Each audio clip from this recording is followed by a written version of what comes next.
Assalamualaikum warahmatullahi wabarakatuh. Hadirin sekalian, puasa bukan sekadar menahan lapar dan dahaga. Sabda Nabi Muhammad sallallahu alaihi wasallam dalam satu hadis qudsi, "Kullul amal ibnu Adam lahu illa siyam, fa innahu li wa ana ajzi bih."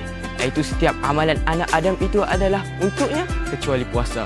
Dan sesungguhnya ia adalah untukku dan aku yang akan memberikan ganjaran kepadanya. Puasa ini adalah salah satu amalan yang istimewa. Kenapa? Limadha kita mengatakan itu adalah istimewa?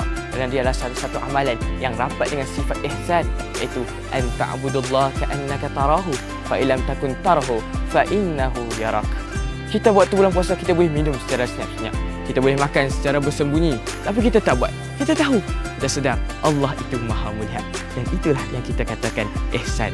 Tapi bila kita berbicara tentang realiti remaja pada hari ini yang penuh cabaran, sukar sekali, penuh dengan media sosial, hiburan tanpa batas, mulut yang mudah berkata kasar, jari yang pantas menaik komen dan kritikan yang tidak bermanfaat di media sosial, sepatutnya puasa ini bukan sahaja menahan lapar dan dahaga, tapi mata kita, lisan kita, hati dan jiwa ini juga perlu berpuasa. Sepatutnya puasa ini mendidik kita supaya lebih berakhlak dan berdisiplin. Kalau kita nak makan, kita boleh sabar. Tapi kenapa kita nak marah, kita tak boleh sabar.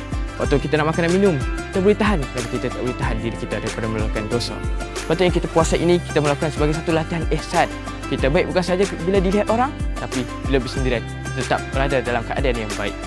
Moga-moga Ramadan kali ini bukan sahaja menggugurkan kewajipan kita, malah benar-benar membentuk diri kita tergolong dalam kalangan muqarrabin, iaitu golongan yang dekat kepada Allah Subhanahu wa taala. Wallahu a'lam bissawab. Syukran.